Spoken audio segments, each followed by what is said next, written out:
योजना आपण चालू ठेवणार का?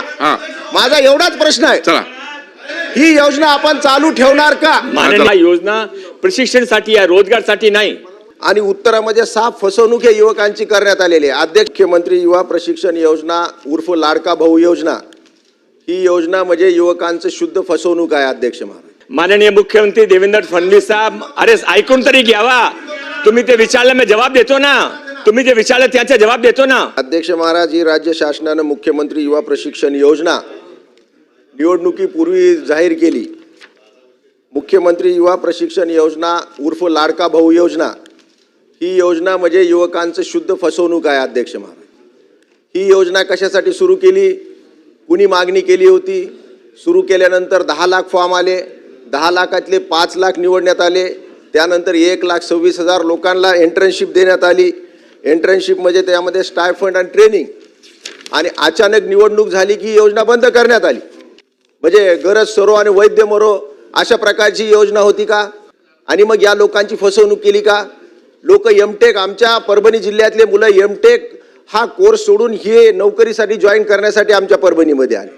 6 महिन्यामध्ये त्यांना जॉईन करण्यात आलं आणि अचानक ही योजनाच बंद करण्यात आली. आणि उत्तरामध्ये साफ फसवणूक या युवकांची करण्यात आलेली आहे. अध्यक्ष महाराज, माझा स्पेसिफिक प्रश्न मंत्री महोदयांना आहे की यामध्ये इतके मोठे IT आहेत आणि असे ट्रेनिंग देऊ, तसे ट्रेनिंग देऊ, मुख्यमंत्री कौशल्य योजना, पंतप्रधान कौशल्य योजना, ग्रामीण स्किल डेव्हलपमेंट, हे ह्याच्यामधला आमचा काहीच ह्या अर्थ नसलेल्या रद्दी आम्हाला देण्यात आलेली आहे. आमचा प्रश्न एवढाच आहे की योजना तुम्ही चालू ठेवणार का? हे जे मुलं आहेत 1,23,000 किंवा 26,000 ह्या लोकांना तुम्ही एंट्रन्शिप जी पूर्ण झालेली यांना तुम्ही विद्यावेतन देणार का? आणि ही योजना पुढच्या काळापर्यंत चालू ठेवणार का? काही फक्त तुमची निवडणुकीची फसवणुकीची घोषणा होती? एवढाच माझा प्रश्न आहे. मंत्री महोदय.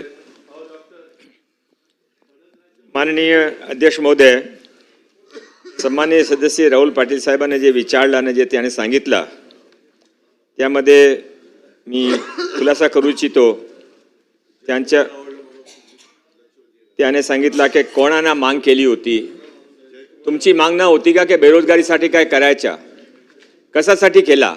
कशासाठी केला म्हणे बेरोजगारासाठी पूर्वी एक योजना होती, ती योजना त्यांनी बंद केली 2007ला. 2007चे नंतर बेरोजगारसाठी एकही योजना नव्हती. हा योजना कधी फसवणूक योजना नव्हती. पूर्वीपासून हा योजना प्रशिक्षणासाठी या रोजगारसाठी नाही. आणि हा योजना पूर्वी 6 महिन्यासाठी केली होती इलेक्शनचे पूर्वी. इलेक्शनचे नंतर बंद केली का? नाही केली. काय केला? ते 5 महिना वाढून दिला. आणि माननीय अध्यक्ष महोदय, या वेळेचे पुरवणी मागामध्ये माननीय वित्तमंत्री इथे बसले, त्याने 400 कोटी रुपया या वेळेचे पुरवणी मागामध्ये या योजनासाठी दिले. ज्या योजनासाठी 400 कोटी रुपये दिले असेल त्या योजना काय बंद होणार का? त्याने सर्व जे काय सरकारी नियम आहे, सरकारीचे पत्र ते वाचा.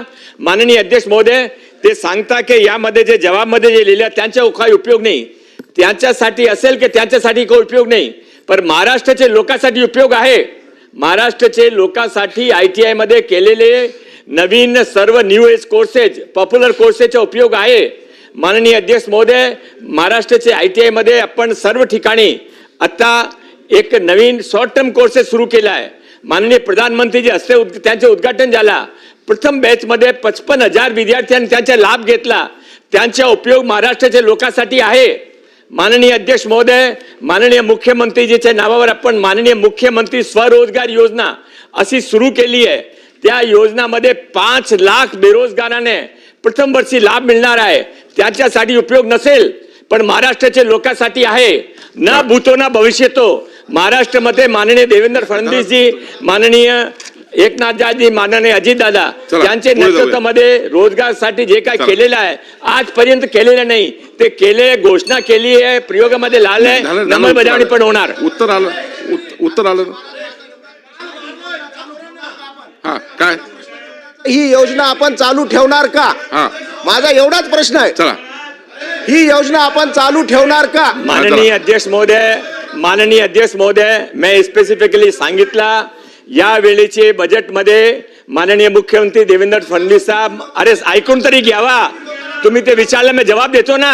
तुम्ही जे विचारलं त्याचा जवाब देतो ना.